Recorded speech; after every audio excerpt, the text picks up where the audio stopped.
Et là, on repart. Boker Tov, et Shabbat Shalom, et Yeshuot, et Nechamot, et Ahava, et Arva, Shalom, et Rehout, et Ezrat Hashem, et Kol Am Israël. On commence. Tu vas partir? On commence pour ce vendredi 22 du mois de mars et le 12 du mois de Adar Bet. Je suis racheté sur un sujet pour la réussite de Am Israël. Je suis racheté donc par Sophie. Pour tout Kol Am Israël. Pour ceux qui veulent se marier, guérison, succès, Parnassa, Kol Am Israël, Géoula. Le thème qui est demandé ici, autorisation par la Torah des médecines douces, comme la médecine chinoise, l'acupuncture, Vechen, Alze, Ader. Voilà ce qu'on va développer. Bezrat Hashem, bien sûr, Alpi Torah. Intéressant comme sujet. Alors ça, par contre, j'ai un peu préparé quand même, parce qu'il faut regarder le Rambam, ce qu'il dit dessus. Il faut regarder un petit peu les poskim. Ma atnaim, shaladabarazé, velachen. Alors les médecines douces, ce qu'on appelle les médecines parallèles, si vous préférez dans un autre langage, comme la médecine chinoise, qui est basée sur le yin et le yang, c'est-à-dire l'énergie, entre autres, et l'harmonie des sens. Et l'acupuncture qui, en général, se traduit par sur plusieurs méthodes qu'on va avoir ensemble, essentiellement par les aiguilles extrêmement fines, qui sont placées sur des points bien précis. Est-ce qu'on a le droit ou pas? Il y a marqué Verapo, Yerapé, le médecin soignera. Est-ce que, tout comme c'est une mitzvah d'aller chez le médecin quand on est malade, on n'a pas le droit de vivre dans une ville où il n'y a pas de médecin, est-ce qu'on peut considérer, oui ou non, la médecine chinoise comme étant des médecins ou des charlatans? Alors bien sûr qu'il y a beaucoup à dire sur le sujet, c'est ce qu'on va voir ensemble, même si j'ai fait un synopsis du beaucoup à dire. Ok? Mais j'aimerais apporter à la barre une femme que j'ai bien connue, qui s'appelait Josiane, et qui a eu des problèmes intestinaux. Ça veut dire qu'elle avait des constipations, et rien n'y faisait. Quand je vous dis rien, ni médicaments, ni l'huile, ni des choum d'avar. C'était bloqué, c'était.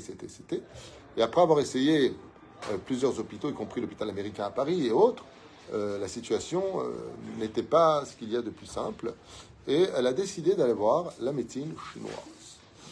Et donc, qu'est-ce qu'a fait le personnage, par exemple, c'est un médecin ou pas, et il lui a demandé ce qu'elle avait. Et, il lui a appuyé sur un endroit précis, mais fortement, et ça lui a déclenché une douleur intense.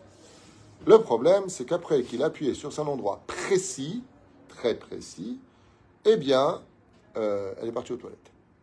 Sans médicaments, sans opération, sans quoi que ce soit. Donc, ça marche. Oui, ça marche. Tout le monde connaît très bien la médecine chinoise des pieds. C'est-à-dire que tout ce que nous avons dans le corps humain se trouve exactement sous la plante des pieds. Tu peux retrouver le foie, le cœur, les reins. Il faut savoir simplement où appuyer. J'avais étudié pendant une petite période de ma vie ça. Ma femme l'a étudié bien, mieux que moi, beaucoup mieux que moi. Mais parce qu'elle a été esthéticienne et en même temps pour les pieds, je crois. Ouais, non, pas que ça. La médecine, ou un truc comme ça. Je sais pas ce qu'elle faisait de sa vie avant de me connaître. En tout cas, moi, je sais ce qu'elle est aujourd'hui. En tout cas, elle a appris la médecine chinoise à un moment, puisqu'elle me disait, là, tiens, regarde, je suis en train de toucher ton rein. Je dis, ah non, pas du tout, là. Si. Et donc, c'est très sympathique.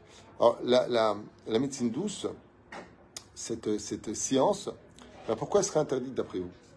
Pourquoi elle serait plus interdite qu'une médecine normale? C'est-à-dire que, en faisant des massages précis sous la plante des pieds, en appuyant sous des endroits stratégiques, je risquerais de faire du bien à la personne. Et si j'appuie pas là où il faut, je risquerais de faire du mal à la personne. Azlama, pourquoi est-ce que ce serait interdit à Torah? Chouvaï en isur bichlal. On va définir à la fin du cours quels sont les interdits. Mais un isur bichlal. Non, bah alors ça c'est pareil pour un médecin normal. C'est la même règle. D'Avodazara, très intéressant. Où est l'Avodazara d'appuyer, de faire le massage? On va y arriver.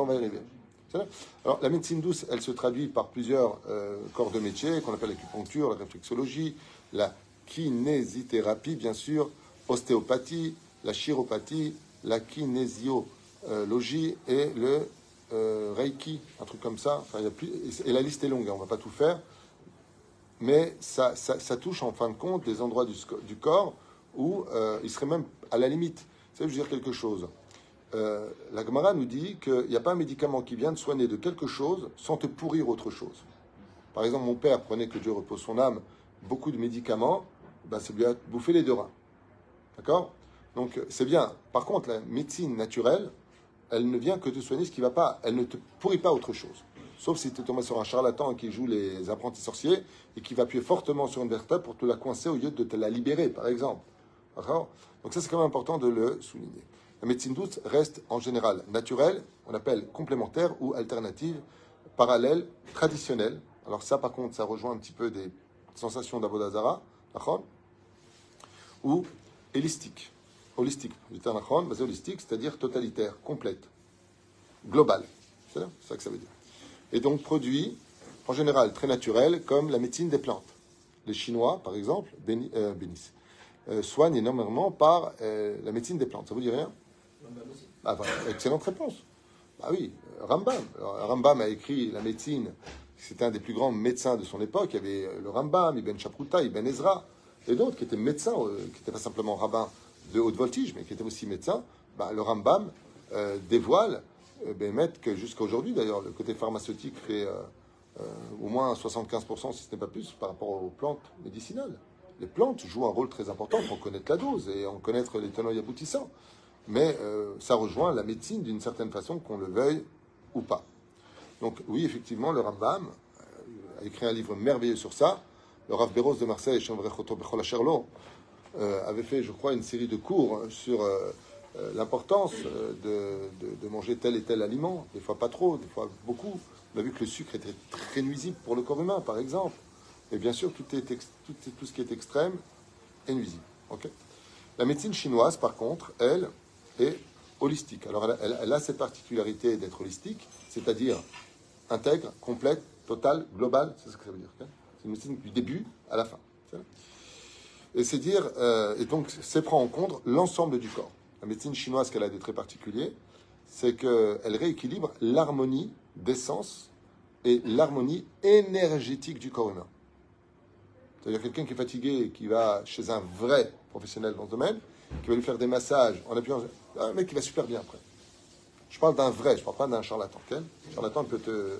J'ai entendu pas mal d'histoires sur ça, sur des gens qui ont joué les apprentis sorciers et qui ont fait vraiment, même des ostéopathes qui ne savaient pas très bien leur métier, ils ont appuyé sur des points et ils ont coincé une épaule ou quelque chose de négatif. Mais là, on reste dans cet esprit-là. Donc la médecine chinoise est holistique, c'est-à-dire qui prend en compte tout l'ensemble du corps, de l'esprit et de l'environnement. Ce sont des choses qui sont très importantes, basées sur un système sur lequel la Torah n'est pas tout à fait d'accord, même si elle existe chez nous, qu'on appelle le yin et le yang. Alors chez eux, tout est basé sur ce qu'on appelle les opposés. C'est-à-dire blanc, noir, ciel, terre, âme, corps, homme, femme. À chaque fois, le yin, le yang, c'est ce qu'on appelle les deux. Maintenant, ça, émet, dans le judaïsme, tout est discutable. Parce que chez nous, dans un homme, il y a une femme, dans une femme, il y a un homme, il y a ce qu'on appelle l'âme nekeval. Azalo bidyuk kacha. On ne va pas rentrer dans ce système de kung-fu du yin et du yang. En tout cas, eux, ils basent cette énergie sur ce principe fondamental.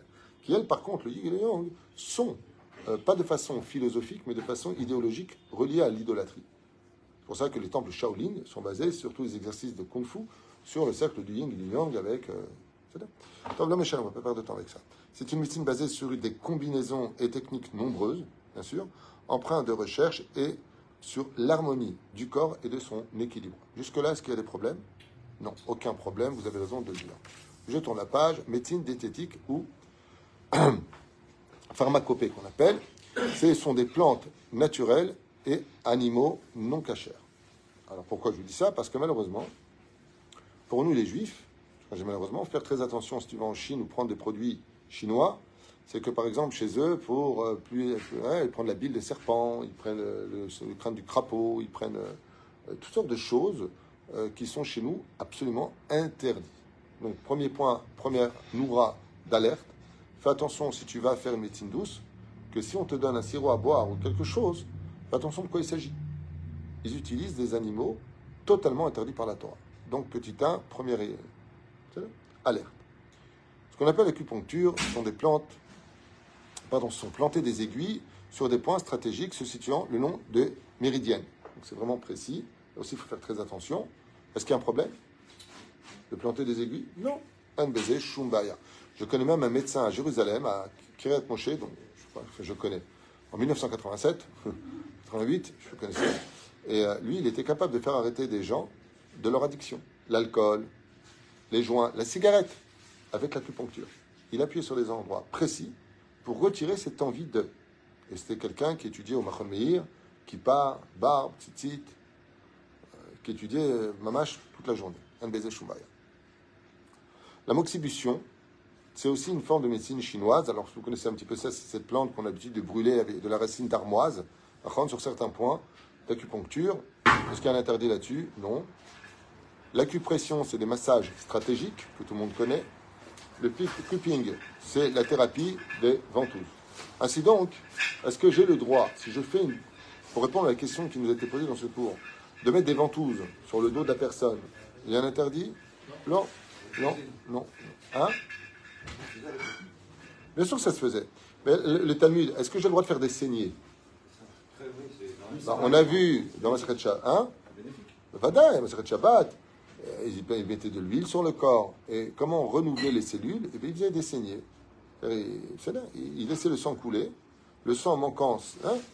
Et ensuite, il se renouvelait. Ça faisait un nouveau sang, simplement. Donc, oui, hein? Oui, c'est régénération. Selon le Rambam, tant que la médecine reste rationnelle et, écoutez bien maintenant, on rentre dans le domaine maintenant de la halakha, parce que je ne suis pas là pour faire des cours de chinois, moi. Médecine douce, je ne suis pas médecin et je ne compte pas l'être. Comme ça, tout le monde est heureux. Moi, je suis là pour parler d'expliquer un petit peu aux gens qui veulent bien écouter ce cours. Qu'est-ce que la médecine douce? De quoi est-ce qu'on parle? Alors, ce que j'ai fait, c'est juste un synopsis de quelques exemples. Ça peut durer pendant des heures, ok? Mais c'est vrai qu'à Emet, on peut constater que s'il y a un peuple au monde qui vit très longtemps, c'est les Chinois et les Japonais. Alors, ça s'explique sur le domaine rationnel. Ce qu'ils mangent, c'est pas forcément bon, c'est sûr, mais ils mangent sec. C'est-à-dire, ils vivent avec la nature, ils sont très mélangés à la nature, très mêlés à la nature. Ils n'ont pas de produits d'insecticides ou je sais pas qui, pas quoi. Ils mangent tout naturel, ils fabriquent leur propre sucre, surtout dans les villages. Il y avait une émission que j'avais vue sur Masechet National Geographic. C'est une blague, hein, pendant des années, j'adorais voir National Geographic. Je crois que je les ai tous vus à l'époque. Et j'étais très étonné de voir dans un village japonais des témoignages. Donc, ils posaient la question, les journalistes qui étaient présents, 102 ans, 105 ans, 108 ans. Et ils avaient posé la question à une vieille dame, d'ailleurs, qui avait 108 ans apparemment, selon ce qu'elle disait. Vrai ou faux, mais en tout cas, elle les faisait, on peut dire. Et elle disait, comment se fait que vous vivez vieux comme ça? Elle a dit deux choses. D'abord, ici, on a tous le sourire. C'est un peu communiste. Donc, ils sont tous, comment tu vas, si j'ai, tu as.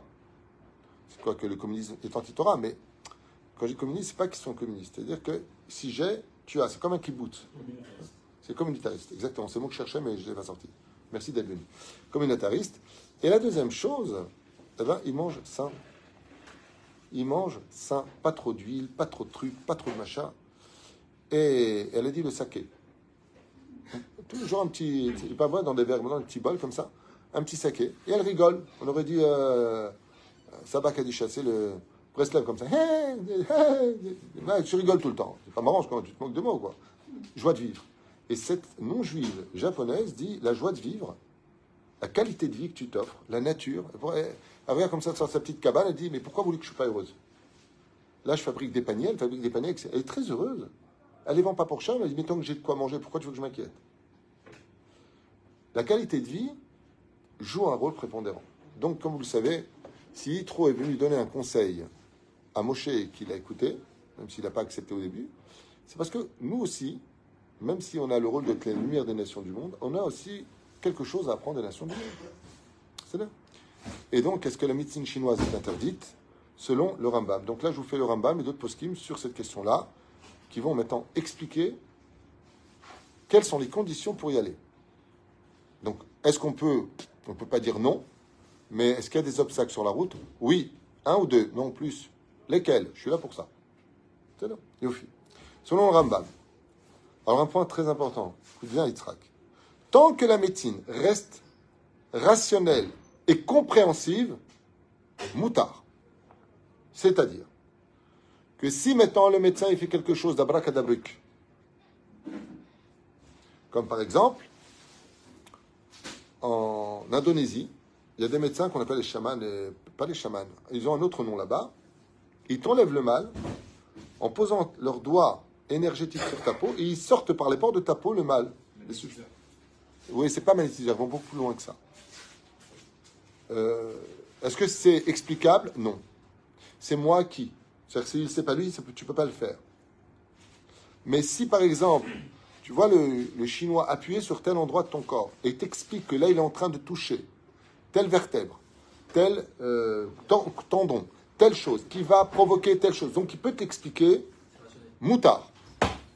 Tant que ce qu'il fait a des explications rationnelles et logiques, selon le Rambam, si c'est rationnel et compréhensif, c'est-à-dire qu'il est capable d'expliquer pourquoi il le fait, moutard. Juste un instant, ça. Après, peut-être qu'il n'y aura plus de questions. Deuxième point, plusieurs chez moi, des points, parce que j'ai quand même fouillé dans le Shulchan Aruch, à droite et à gauche. Tant que les aliments sont strictement cachers, moutard. Donc c'est le deuxième point qu'on avait vu tout à l'heure. Fais gaffe que ce n'est pas la bile de serpent ou le sang de ta belle-mère. Fais attention. Troisième chose, chez En Bo Davar Tamé. Maintenant, c'est vrai que c'est cachère, mais ça a été fabriqué au nom de Shou Davar Tamé. Où est-ce que ça vient? De quelle façon c'est fait? Est-ce que j'ai le droit de profiter d'Avodazara? Assour, chez Loïe Davar Tamé. Strictement interdit d'utiliser quelque chose de tamé. Prenons un exemple. De mettre des encens à la maison. Beaucoup de juifs tombent dans le piège. Arrête, qu'est-ce que vendent les Chinois? Ils te vendent des encens. Bon, des encens, au lieu d'avoir des parfums avec des tiges et que ça dégage doucement, là, tu as une fumée qui sort. Le problème qu'il y a, c'est qu'ils vendent ça sur une espèce de palette en bois. Et au bout, il y a un petit Bouddha. Et toi, qu'est-ce que tu fais comme un imbécile? Tu plantes cet encens en face du Bouddha. Et ça s'appelle faire des cadeaux aux autres. Tiens, Hanouka Baït, regarde ce que je t'ai acheté. Tu as vu le petit Bouddha? Tu es en train de sacrifier des encens devant ça. C'est interdit, même si tu n'as pas d'intention. Faites attention. Combien de fois j'ai vu ça chez des gens? J'arrive, je vois ça. Je dis, mais qu'est-ce que tu fais avec ça chez toi? Ben quoi, j'allume des encens, c'est fait pour. Ça va, ça sent bon, regarde, je vais allumer. Mais non! Tu allumes des encens, la kavana, pourquoi un Bouddha au bout? Pour que tu allumes de façon inconsciente devant lui. Avodazara, même inconscient. T'as pas le droit. Comme dit le Shulchan Aruch, même si tu dois attacher tes lacets devant une église, tu donnes le dos. Tu ne me dis pas, je attache mes lacets, je ne veux pas me prosterner devant l'église. Assour. Donc faites très attention à ça. Des fois, on vous donne des choses. D'où est-ce que ça vient? C'est comme à l'époque, le Rav Khalio, il avait parlé des perruques. Déjà que les perruques, c'est interdit bichlal. Mais qu'est-ce qu'il avait dit? Il y a des perruques, même si vous les prenez courtes, ouais, pour ceux qui prennent les cheveux naturels, sont fabriquées en Inde. Et avant d'en faire des perruques et de les vendre pour peu cher, pour que tu payes ta race derrière, eh bien, résultat des courses, il les vouait à la Vodazara. Et donc, ils avaient brûlé plus de 15 000 perruques à Bnei Brak. 15 000. Parce que c'était Madine Chine, Madine Inde. Après, maintenant, qu'est-ce qu'ils ont fait pour le commerce? Ils ont mis maintenant Kacher la Madrine.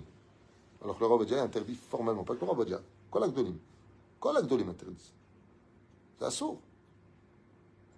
Ah, à l'époque du Rabbi, c'était court. C'était de la paille, c'était synthétique. Alors tous les cheveux étaient couverts, c'est mieux que le kissouille. Parce que les kissouilles étaient comme des cheveux dehors. C'est Zohar Kadosh. Mais pas ce qu'on voit aujourd'hui. Enfin bon, c'est tombé puisque j'ai été à une réunion de rabbinim de très haute voltige à Natania, dans un hôtel, très haute voltige. Je parle de grand rabbinim. Toutes les femmes avec des grandes perruques. Je comprends plus rien. C'est que pour les Sfaradim ou que pour les... Sfaradim, les Ashkenazim font ce qu'ils veulent. Je parle Sfarad. Rav Ovadia, il dit que Bichlal, Chelek Zayn, Beyabi, Homer, un Rav qui permet la perruque, c'est un réformiste. Ça, c'est Rav Ovadia. Après, t'acceptes pas, tu fais ce que tu veux. C'est pas un sujet polémique. Je dis ce que la Torah, elle dit. Après, toi, tu fais ce que tu veux. Ton Rav, il te dit permis. N'écoute pas ce que je dis. Moi, je suis pas ton Rav. Je suis pas votre conscience. Je ne peux pas le Jiminy Cricket. Mais je veux pas changer la Torah parce que j'ai envie de plaire ou pas plaire. Et je sais que c'est un sujet qui est très sensible et problématique. Mais bon.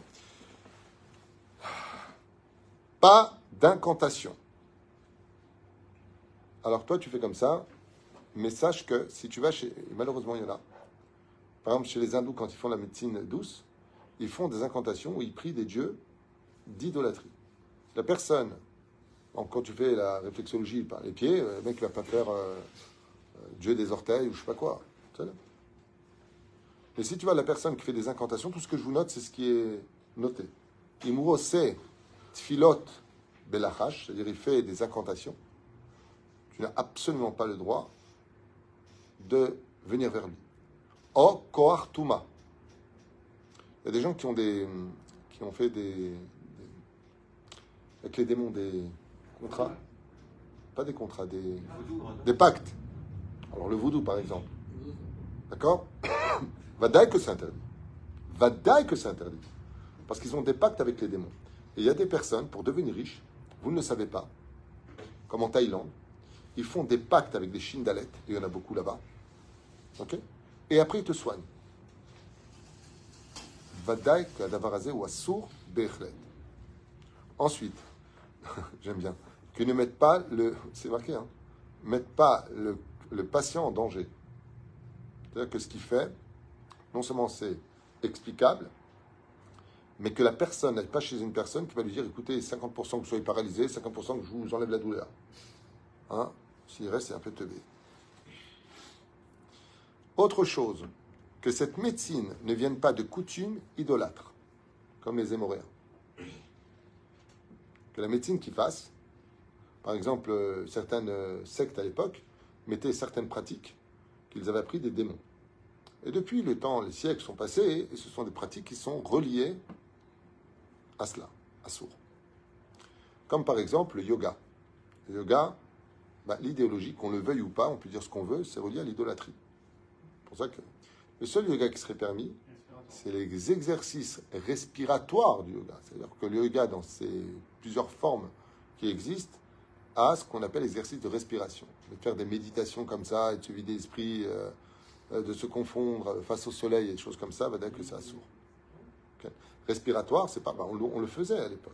Quand par exemple tu fais du kung-fu, tu fais du karaté, tu viens, tu te prosternes l'un devant l'autre. On ne se prosterne que devant Dieu chez nous. On ne se prosterne pas devant les hommes, demande à Mordechai. C'est-à-dire qu'il ne se prosterne pas. Donc c'est très important de le savoir et d'éviter ce genre d'erreurs qui peuvent être dramatiques. Même si Dafka au Japon, ils se prosternent, c'est comme dire bonjour à quelqu'un, serrer la main. D'après sur ce ligne-là, c'est pas bon. C'est là.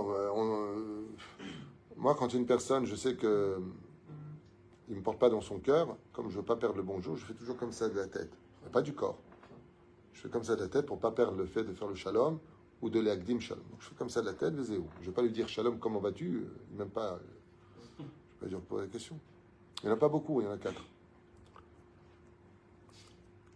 Le mec qui règle ses comptes devant une caméra et tout. Il y en a 4 sur le globe de la Terre. Tov. Donc, ne suis pas les coutumes. C'est pas si simple que ça. Il faut vraiment vérifier ce qu'on fait. Ou des cérémonies de culte païens et obscurs. Tout ça, ce que je vous dis, c'est marqué dans les poskim. Vérifie qu'avant, cette médecine ne soit pas basée sur des cultures païennes et obscures. Et pour finir, que le médecin comprenne, écoutez bien, cette réponse, elle est très importante.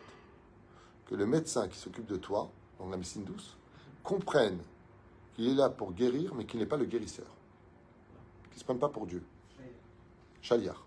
Il est obligé d'avoir cette intention. C'est compliqué de nos jours, parce que même pas la médecine chinoise, c'est ça.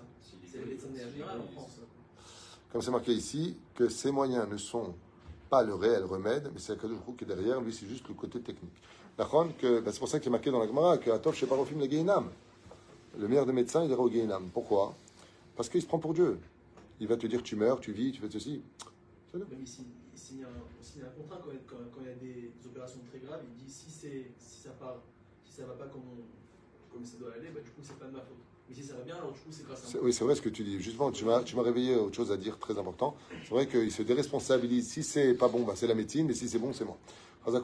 Mais pas tous, il y a des bons médecins, j'en connais. Il ne faut pas mettre tout le monde dans le panier. Mais par contre, il y a une chose que tu m'as rappelé que je voulais dire. J'ai fait un cours sur les dons d'organes. Et grâce à Dieu, le cours a été vu par beaucoup de gens. Et il y a une personne très intelligente qui m'a envoyé un document, même 2 documents, qui ne sont pas que français mais européens. Donc vraiment mettre en garde, donc j'ai lu ce document, je l'ai effacé, c'est pas peine de me demander où il est, puisque j'ai tellement de messages toutes les 3 secondes sur mon truc que j'efface à la fin parce que je m'en sors plus.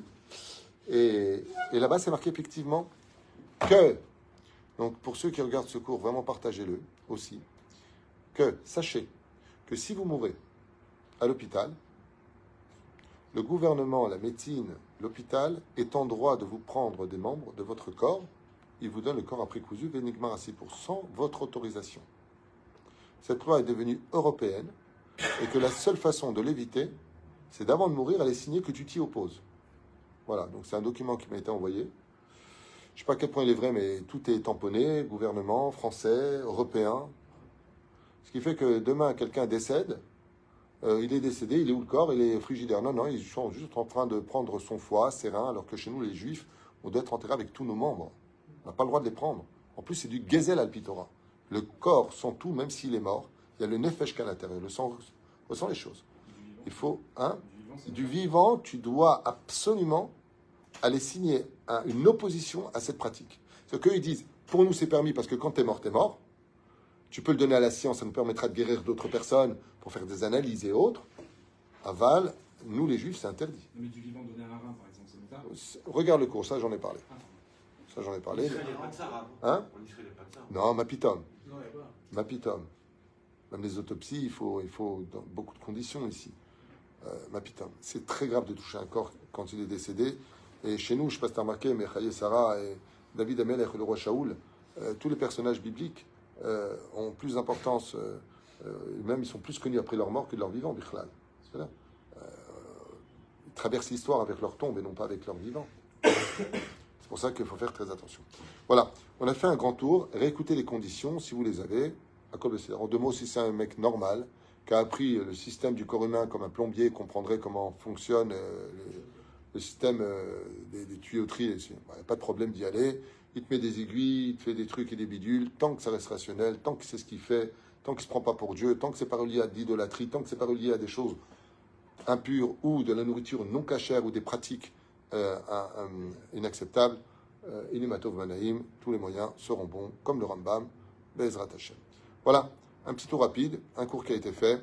On vous souhaite un très bon Shabbat Shalom. N'oubliez pas qu'on est Shabbat Zachor, Deoraita, Bezrat Hashem, Yeshuot, Venechamot, Ava, Verva, Shalom, Verut, et merci de partager. Kol Tov.